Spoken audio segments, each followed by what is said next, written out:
what's up YouTubers? It's me again, Brian, aka Gamer55551, and I am back with a My Two Cent video for this week where I take a look at some of the stories that caught my attention and give you my thoughts and my opinions about them.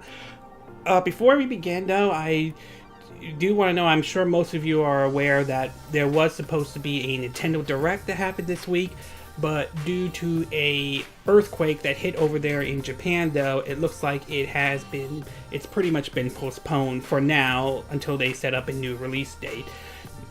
Although it is sort of disappointing that the Direct unfortunately got delayed, it's understandable for the reasons why though. No one has control over a earthquake or anything like that, so it's unfortunate but understandable. Hopefully everybody is okay over there, and my thoughts and prayers goes out to those who have unfortunately became a victim of this latest event that happened in Japan. So it's unfortunate that the Direct got delayed, but it's understandable why it got delayed though. So why don't we get started with our My Two Cent video, and we got 6 this time around, 6 that actually caught my attention, and we'll start off with the first one though, and that has to do with Valkyria Chronicles, the first one, not the fourth one, although we're going to get to certain parts about that one. So earlier this year, or shall we say around summertime to be exact, it was announced that Valkyria Chronicles 4, at least for the Switch version, was going to be delayed in Japan though.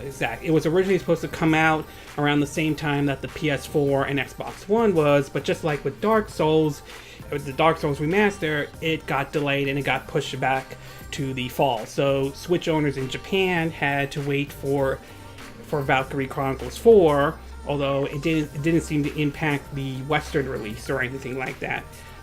During that delay though, it turns out that they also announced, to sort of ease it for certain people, is the fact that they will be bringing the original Valkyria Chronicles to the Nintendo Switch though, and it was originally announced for just Japan, but now we learned recently that it is now coming to the West as well.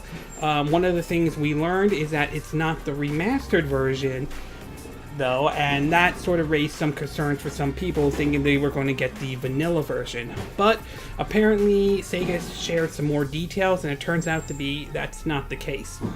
In an article from Engage and Nintendo Life, again, links will be in the description of this video, it points out though that Sega has confirmed that the original Valkyria Chronicles will be available on Nintendo system October 16th for $20 or $15 if you have the newest title in your Switch library. This isn't the remastered edition from 2016, so you might not get a visual extravaganza, if I'm saying the name incorrect. Sorry if I'm saying the name incorrectly.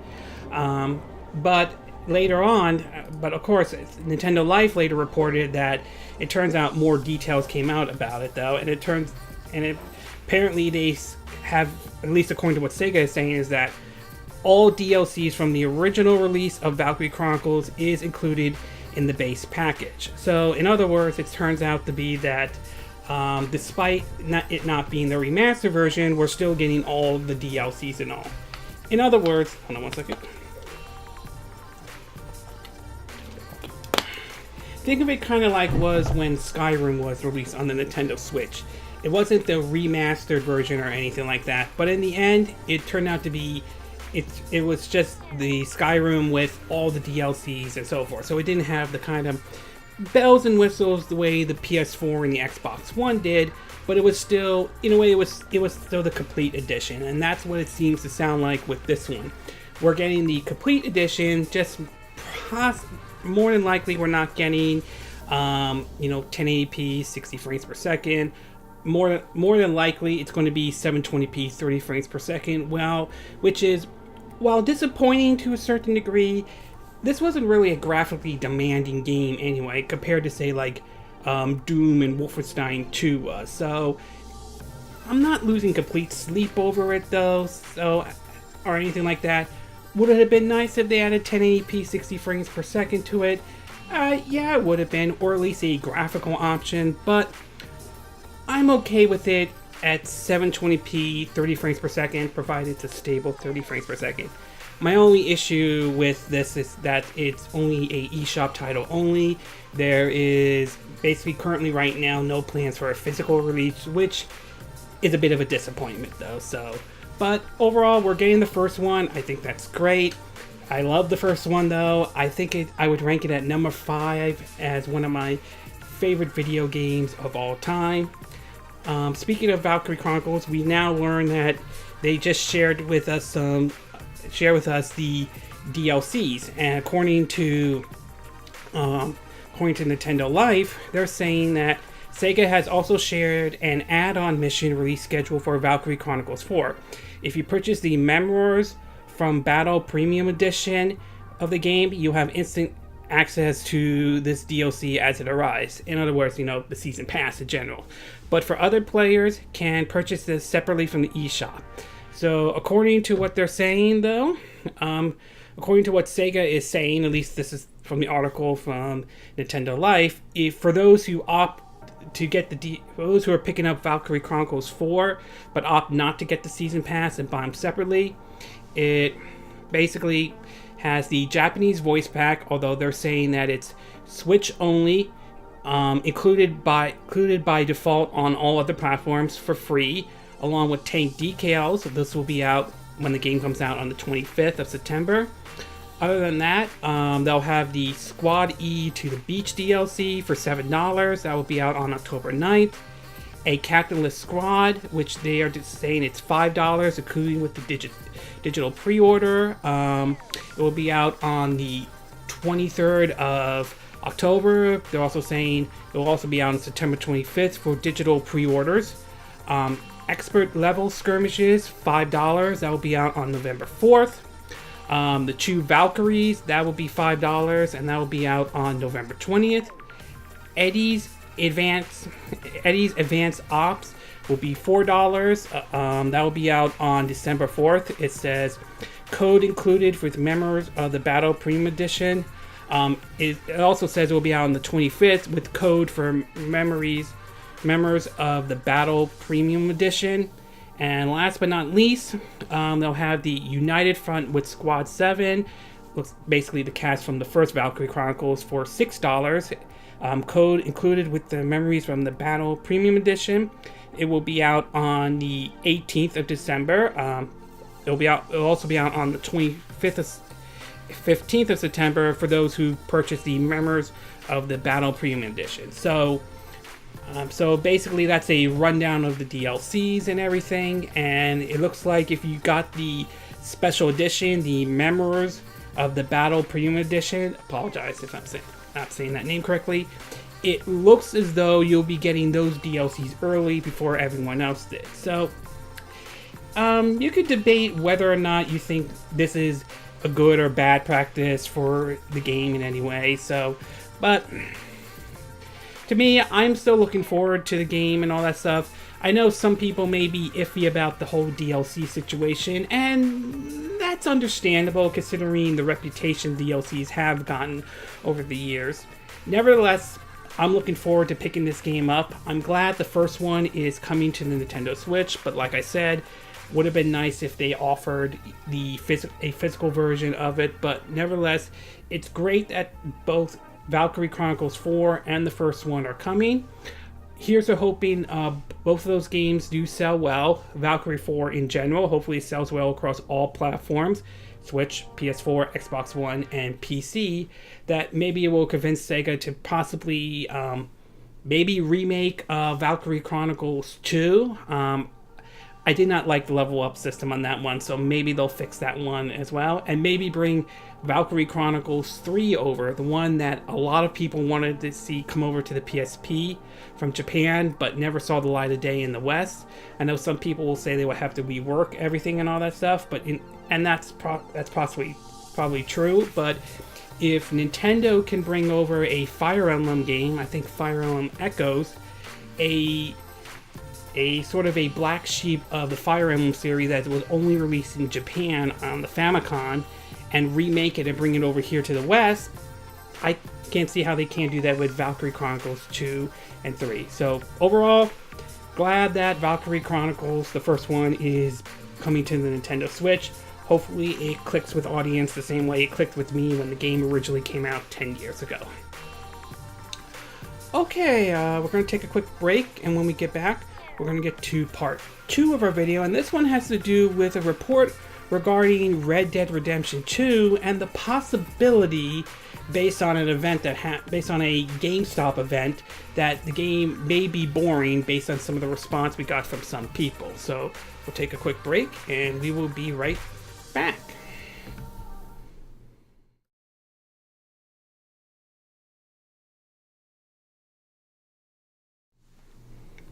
Okay, and we are back with part 2 of our My 2 Cent video. And for this one, we're going to be taking a look at some comments that were made during a presentation for the upcoming game Red Dead Redemption 2, coming out on PS4 and Xbox One. I believe PC, but I'm not 100% sure. So, one of Rockstar's biggest games that is coming out, and which I believe is in October, is Red Dead Redemption 2. The sequel to the 2010 Red Dead Redemption that was released on the PS3 and the 360, although this seems to be more of a prequel rather than a sequel, to be exact. And it's certainly one of the games I am looking forward to. In fact, from what I understand, pre-orders were pretty good for the game so far. And despite some of the controversy surrounding one of the pre-order collector's edition, in which you get a lot of stuff but not the game in it, which I think is like for $100, which seems utterly pointless and all that stuff. The game pretty much has gotten some pretty good response from a lot of people. Well, during an event shown at, I think, a GameStop presentation, it seems as though people didn't responded, or at least may have not responded too kindly, though. So, from an article from comicbook.com, link will be in the description, it points out that some GameStop employees were recently fortunate enough to be given an extended look at the year's most anticipated game, Rockstar's Red Dead Redemption 2. Many of the employees gush about what they saw after the presentation. Others were put to sleep though. During the 2018 GME conference in Indianapolis, the developer Rockstar showed up with a special treat, a brand new 20-minute live demo of Red Dead Redemption 2 that hasn't been shown to the public and may never be. Sadly, the power of the internet hasn't produced any footage of said footage, but one employee, dubbed Undermine Production on Instagram, did post a picture of the presentation. Said post has been deleted, but not before it was screen ad. After news about the presentation got out, some began to share what they thought on Reddit. The comment theme among the negative share opinion wasn't much that the game looked bad. It was just a demo that was showcasing was a very dull and dry, or some equal a horse riding simulation. Some of the comments read, "Beautiful game, but mostly just saw horse riding simulation. Very difficult to stay awake." Another read, "There was a shootout after a bank heist, but before the heist we saw 15 minutes of meandering through some woods and some plucky guitar playing. Shootout looked decent. The bank heist was slowly paced. The game will be great and sell like mad, but the demo they showed off was really dry. Don't get me wrong, I still think the game will be fantastic, just the demo was kind of boring to watch." There were even some that called it Rockstar something simulation 2K19. The article also points out that, and another person wrote, and the article points out that, and it's worth noting that the response from the room was from universally negative. One employee even noticed that the presentation followed a rigorous week, which perhaps explains why everyone was exhausted, didn't have the patience to watch a slow build of the game when all they really need was some sleep. One person wrote, though, quote, "To give it a little context, everyone was exhausted from the week, and it's the last thing they showed us. Knobbed off for a minute, but the game is beautiful. The world looks so miraculously constructed, and the demo was a flawless example of the mechanics, worlds, and physics the games has to offer. I didn't play the first one and have zero excitement for the game going into it, but I came out stoked on getting it. So, based on everything that's come out, and based on what has read though, it doesn't sound like the game is going to be bad or anything like that. But it seems as though that, obviously, if they must have had a busy week, something must have happened there, and obviously it's possible that the demo they showed was probably maybe not a great demo or anything like that. So it sounds like, based off what's been coming out from this, it sounds like it was just a rough week, and I think a lot of people were just exhausted and all that stuff. And I think maybe it's possible the demo presentation wasn't that great, so there is also that possibility. Do I think this game's going to be bad?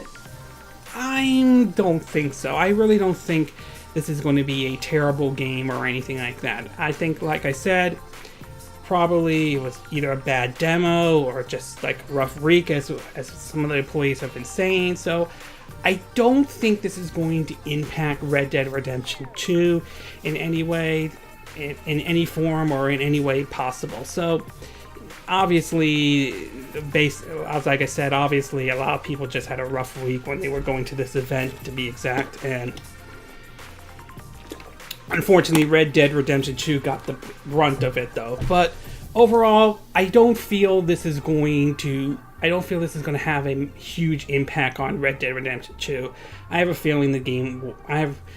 think most people will agree that the game is probably going to sell well, despite what just happened here. So overall, rough week for a lot of the employees. Possibly not a great demonstration for Red Dead Redemption 2 for that event, but I do have faith that the game will probably sell very well.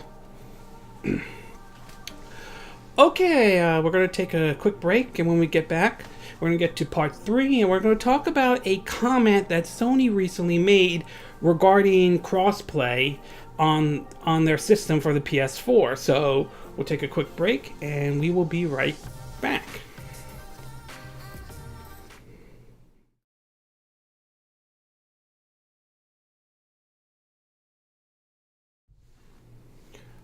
Okay, and we are back with part 3 of our video, of our My Choose Sent video, and for this one, we're going to be taking a look at a comment that Sony recently made regarding the controversy surrounding their cross-platform or cross-play.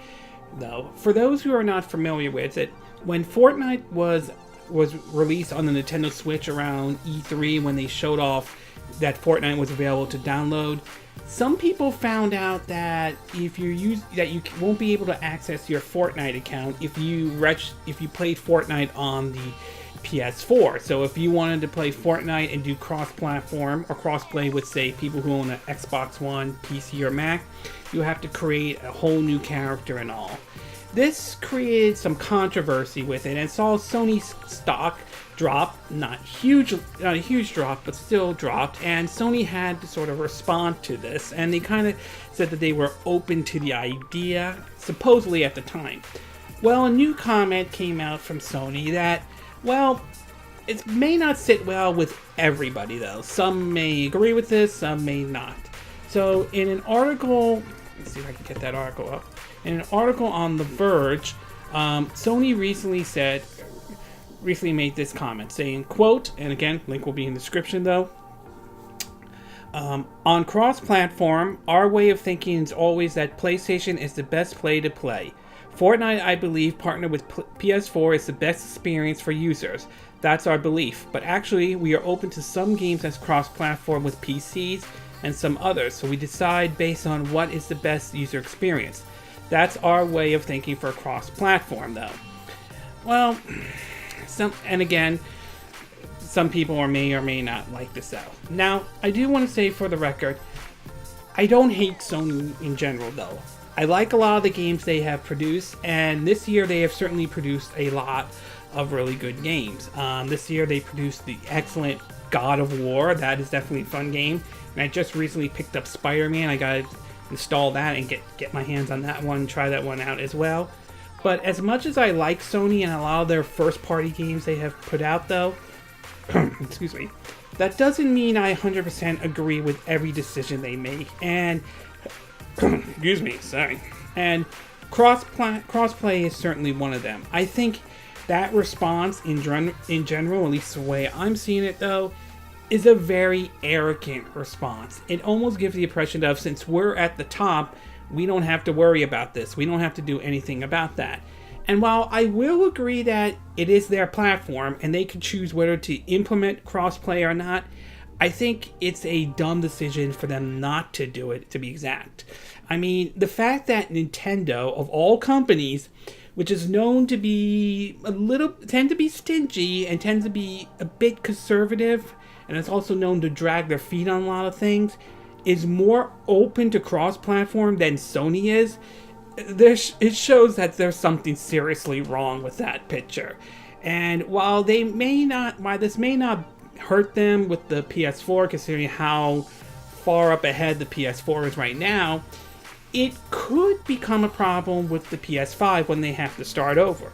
Though I'm not saying it will be a problem for them, but it could have the potential of being a problem for them. Like, if Microsoft learns their lessons and releases the Xbox Scarlet, whatever they're going to refer to it as, and it takes off and it does well, and they don't shoot themselves in the foot like they did with the Xbox One, that could put Sony in a very tough spot, to be exact. They may find themselves where they may have to, open up a little bit on certain things like crossplay and so forth. So overall, I will say it's an arrogant response.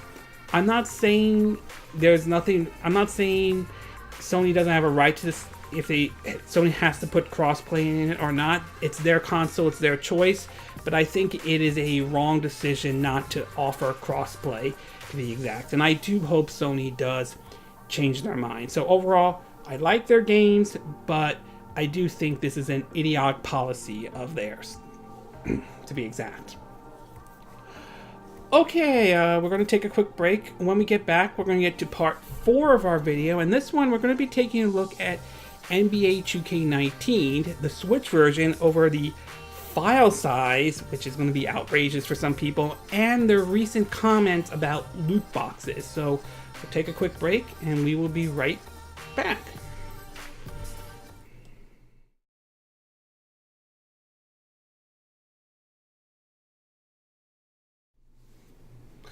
Okay, and we are back with part 4 of our My True Set video, and for this one we're going to be taking a look at NBA 2K19, not only for the Nintendo Switch, but a recent comment made by 2K regarding the loot box situation though. So out of all the there's only been about, I think of only 2 types of sports titles that have been on the Nintendo Switch before.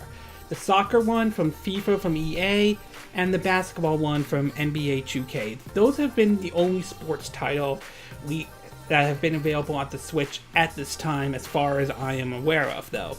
Now, last year, 2K released NBA 2K18. They also released WWE 2K18. We all know what happened with that game, to be exact, and why they're not even bother bringing it over to the Switch as well, which is unfortunate and a bit of sort of a throw in the towel kind of a situation. But last year, NBA 2K18 came out, and the game was massive. There was a whole lot.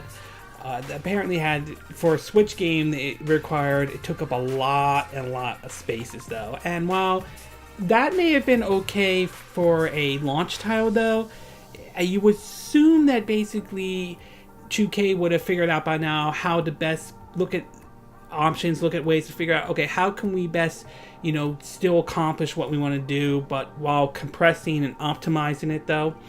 Well, it doesn't seem to be the case. In an article, let me get it up. In an article on Nintendo Enthusiasts, again, link will be in the description. They basically state that NBA 2K19 for the Switch has a massive file size. According to this, though, it says this title is quite the heavyweight, coming in at 31.5 gigabytes. That's larger than any other Switch game out there so far, although still much smaller than a lot of the PS4, Xbox One, and PC title.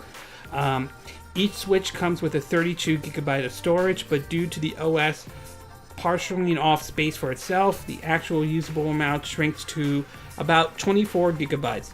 Thus, you'll need a micro SD card in order to download the digital version, though. Even if you get the game physically, it will require an internet download and extra storage via a micro SD card. So apparently, for those who are planning to get the game for the Nintendo,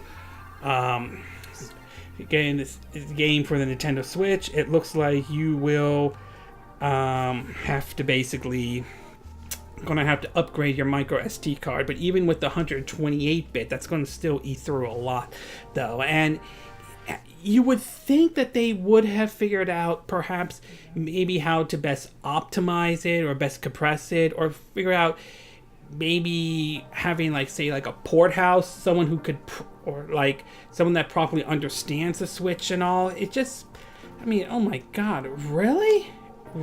I mean, wow. I mean, I don't know how big of an impact that will have on the Switch version, to be exact. I mean, last year the game sold well despite the massive file size. I don't know if that's going to happen again this year or not, but we'll have to wait and see. But still, that's the fact that it's that big is kind of like might turn some people off. I'm not a big sports person or anything like that, or should I say sports video game person to be exact, but even if I was, that would turn me off right away. I mean, there's no way I'd be willing to have to have 31.5 gigabytes worth of space to try to fit this game in. And it does raise the question of not only optimization and all that stuff,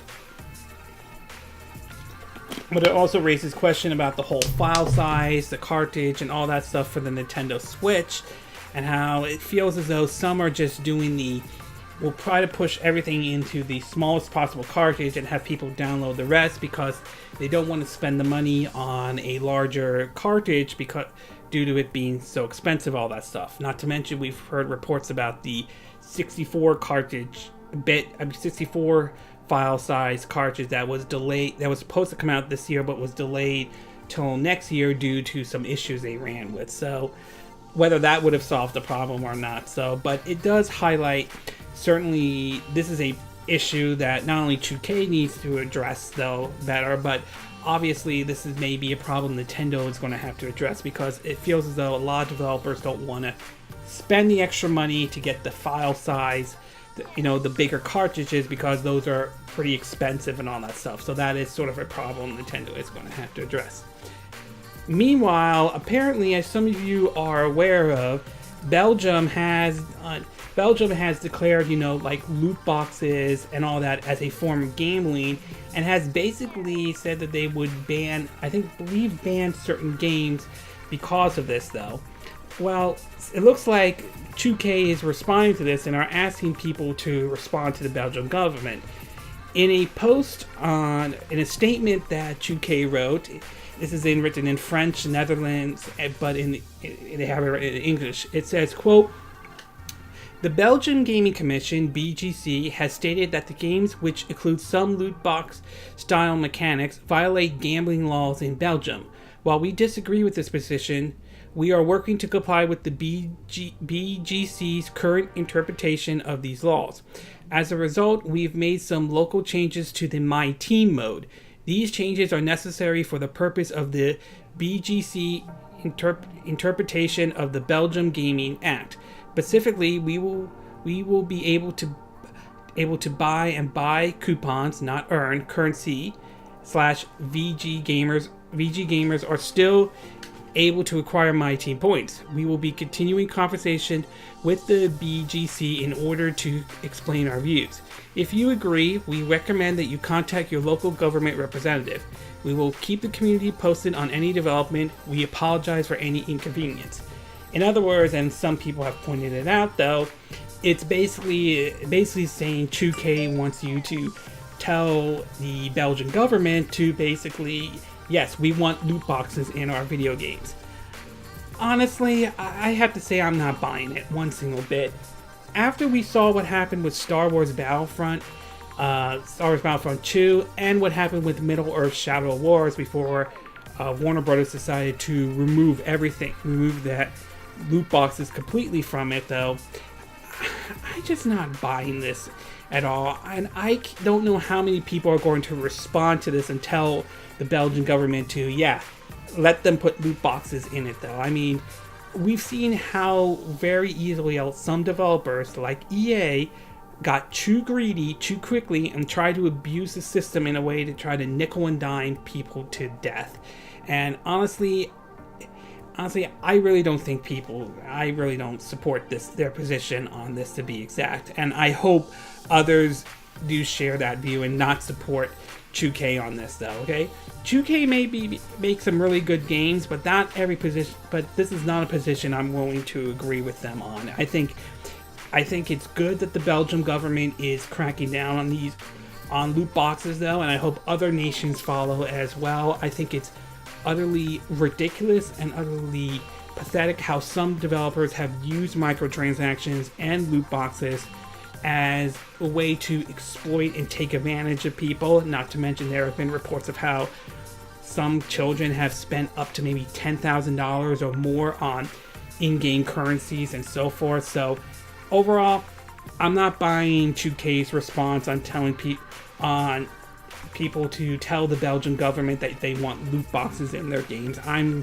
not buying it. I could be wrong, but I'm simply not buying this at all. Okay, we're going to take a quick break, and when we get back, we're going to get to part 5 of our video, and this one has to be some announcements that was just made yesterday and just recently today so far, that obviously for the Nintendo Switch that possibly could have been in this Direct had the Direct not been delayed. So we'll take a quick break and we will be right back.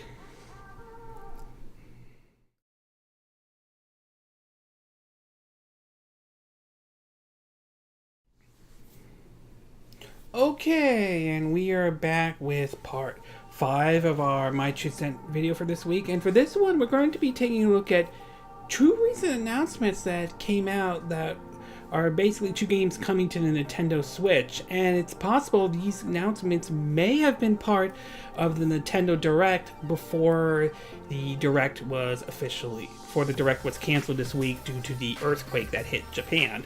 So the first announcement, unexpectedly, the first announcement was the announcement that Square Enix is going to be bringing Final Fantasy 15. However, it's the Pocket Edition for the Nintendo Switch. So basically, in other words, it's the mobile game, the one that was released on Android and ISO phones. It's also worth pointing out that the mobile edition is also available on the PS4 and Xbox One. It says, quote, since the delay of the latest Nintendo Direct, multiple game sales have gone live, demos have been released, and now there's even a new game announcement. Square Enix has revealed that Final Fantasy 15 Pocket Edition HD will arrive soon on the Nintendo Switch. The free-to-start title, which was originally released earlier this year on Android and ISO devices, and said to be an abridged version of Final Fantasy 15, which first arrived in 2016. This announcement followed rumors earlier this week when the mobile game icon appeared on the PlayStation Store. Since then, it's now been confirmed that this version will cost $30 and is 40% off on the price in the first week.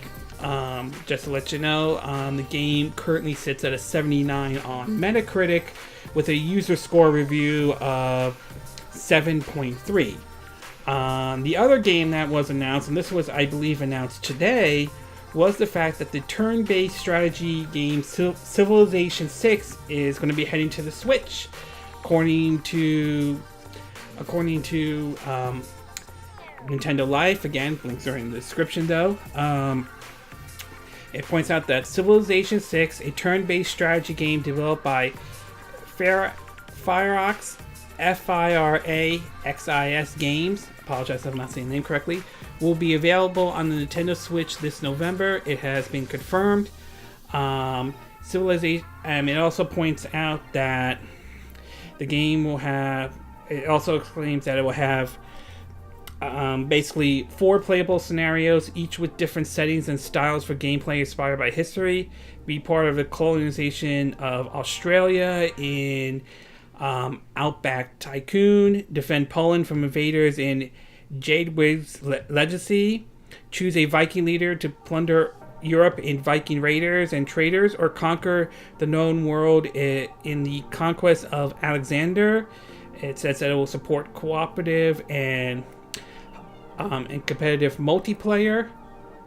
And they said that the game is scheduled to be released on the Switch on November 16th. No word on any. I don't see anything about online play. I'm sure it's there, so we'll have to wait and find out. But overall, I will say the fact that Civilization 6 is coming over is a nice addition. I vaguely remember playing the original Civilization when it came out on my old Macintosh Performer 450. Yes, I can remember that as well. And I may have took a stab at it on my iPad and iPhone and all that stuff. But it's very nice that they are bringing this game, excuse me, over to the Nintendo Switch. And I do hope that maybe it will encourage them to bring possibly the Beyond Civilization game. Maybe they can make some adjustments to that. Or to even the XCOM games. I would love to see XCOM 1 and 2 with all of its DLC come over to the Nintendo Switch. Hey, a lot of people saw the Mario and plus Rabbids Kingdom battles and saw that had a bit of an XCOM feel to it, so why not take a stab at bringing the XCOM series over to the Nintendo Switch. As far as the Final Fantasy 15 Pocket Edition goes, I'm kind of mixed on this one though. I mean, it's great that we're getting Final Fantasy 15, but at the same time, there are a lot of people who don't feel this is the Final Fantasy game that they wanted to come over. There are some that would have preferred the console version to be exact, but as we all know, the game ran on the Luminous engine that they said they had a hard time making that game run on that engine as well. Although there have been some rumors going around that they're trying to see if they could get the Final Fantasy 15 to run on the Unreal 4 engine, which that supposedly runs well on the Switch, depending on how well you optimize and compress it, all that stuff, yada yada yada. So, and not to mention the fact that the game has also been heavily criticized on the fact that Square Enix seems to be milking that game to death, considering the fact that they need to make back all their money because they spent all that money on, the Luminous engine, all that time with development of the game. So it gives the impression that they have yet not made back their money. So as far as the art style and all that stuff, not hugely bothered with it in any way. I know it's not going to appeal to everybody, but it's just I'm not as bothered by it though. I haven't played the Pocket Edition, so I don't really know how I feel about it, to be exact. But my response to it overall with Final Fantasy 15 Pocket Edition is I'm kind of mixed on this though. And it just feels like after seeing how Doom and Wolfenstein and now Doom Eternal are coming to the Switch, it almost gives the impression, almost to me though, it gives that kind of impression that they're taking sort of a lazy approach to this as well. They're not trying or anything like that to try to bring Final Fantasy 15 over. I could be wrong, that may not be the case. I think I heard that they tried to and it didn't work, at least with the engine they were working with though, but I'm just not sure about this one. I'm just not sure this is going to be a positive response to it though, and based on the trailer that they showed, based off the launch trailer they showed for Final Fantasy 15 Pocket Edition though, the response has been pretty mixed at this time. So overall, great that Civilization 6 is coming over to the Nintendo Switch. Very much mixed with the announcement of Final Fantasy 15 Pocket Edition coming over to the Nintendo Switch. And not to mention it's also available on PS4 and I believe Xbox One as well. Okay, we're going to take a quick break. When we get back, we're going to get to our 6. I normally don't do 6 videos, but this one I wanted to do, and this evolves around Spider-Man, the whole Puddlegate controversy. So we'll take a quick break, and we will be right back.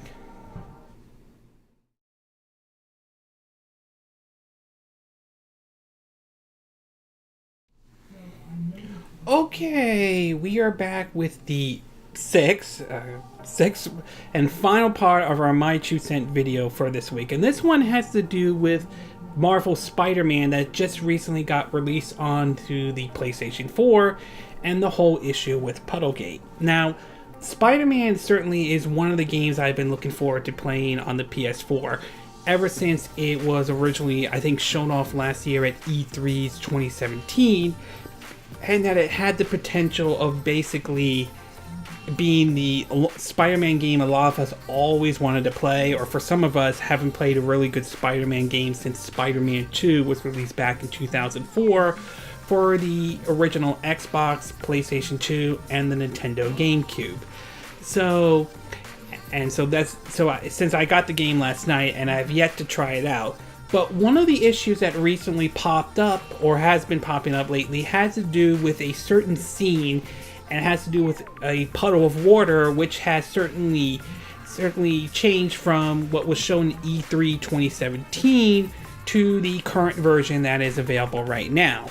Now, many made the assumption that this was a downgrade, to be exact, and Insomniac has come out denying that, saying that is an artistic change. Now, some people still believe it was a downgrade and so forth.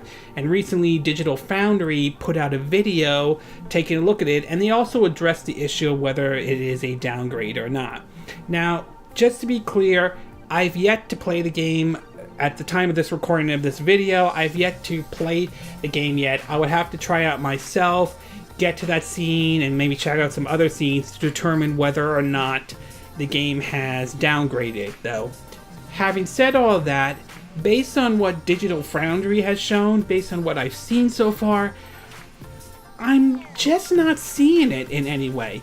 Maybe I have to play it myself, maybe I have to take a look and see, and maybe look at certain areas and so forth. Remember, I have a base PS4, I don't have a PS4 Pro to be exact, but I just am not seeing it. I just don't think it's on the same level as, say, Watch Dogs was, or what Alien Colonial Marines in any way. I don't think, it doesn't look like the game downgraded in certain spot at all or anything like that.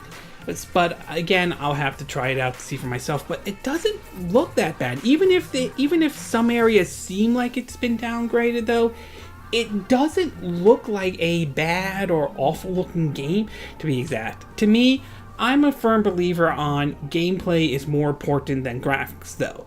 Not that I'm saying graphics aren't important or anything like that, but to me, having a stable game running at a solid frame rate, whether it's 30 or 60 frames per second, I prefer 60, but I'm willing to be okay with 30, provided it's a stable 30 frame rate, 30 frames per second, is more important than, say, having fancy bells and whistles, though. And there are games that may not be visually impressive, but actually end up playing very well. I mean, Infamous, I think the first and second one on the PS3, they weren't exactly the most visually impressive games out there, but they were fun games to play. Same with, say, Batman, Arkham Asylum, and Arkham City. Again, may not be the biggest visual powerhouse, but those were but in terms of gameplay, they were like fun as hell to play, to be exact. So I'm just not seeing it right now with Marvel Spider-Man on the PS4, though. I could be wrong. When I pop the game in and try out myself and go to certain areas, there may be areas that might be downgraded or may not be downgraded at all. But based on, like I said, based on what I've seen so far, at least from Digital Foundry's video and what they've shown, it doesn't sound like the game, it doesn't sound like there was it's a big deal. Like the game downgraded to the point that it gives the impression that Insomniac lied or anything. But I would have to see for myself to determine that or not. But based on what Digital Foundry has shown, and I've said that many times, I'm just not seeing it, though. I could be wrong, but I'll have to try the game out myself to determine whether or not it really, if they did downgrade the game, and if they did, how big of a downgrade it is, or whether they have not downgraded at all. Okay, this concludes this My 2 Cent video for this week. And again, these are my opinion. But what are yours? What are your thoughts about Valkyria Chronicles, the first one, coming to the Nintendo Switch? Are you looking forward to getting the game from the Nintendo Switch? Are you planning on getting it? Or were you not a fan of the first one and you're probably going to skip this game at all?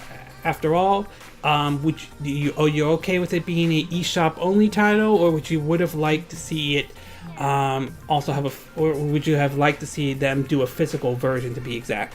And what are your thoughts about the announcement of the upcoming DLCs for Valkyria Chronicles 4? You okay with what they're showing about it? Are you not okay about it?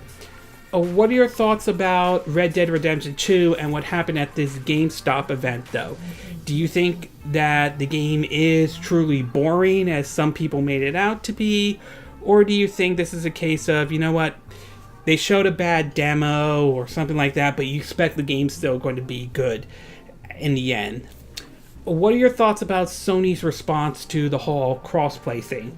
Do you think they're right about it, about their latest response about crossplay, or do you think that, or do you believe that that is a very arrogant response for them to make? What are your thoughts about the file size for NBA 2K19, at least for the Switch version? Is this something that Switch owners are going to have to get used to for a very long time, or do you think that 2K could have done better? They could have done a better job maybe optimizing it, compressing it, and maybe had like another developer handle it and do a better job. Do you think this file size is okay, or do you think it's unacceptable, or do you think it's outrageous?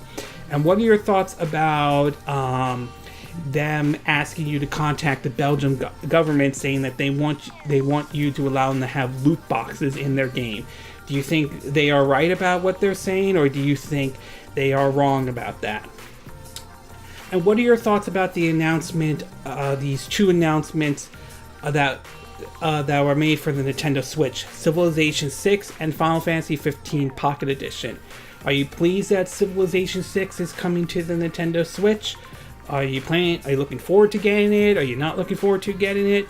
Do you think this could open the door to, say, maybe XCOM 1 and 2 coming to the Nintendo Switch? And what about Final Fantasy 15 Pocket Edition? Are you okay with this version, the game that was originally released on ISO and Android, coming to the Nintendo Switch, not to mention PS4 and Xbox One?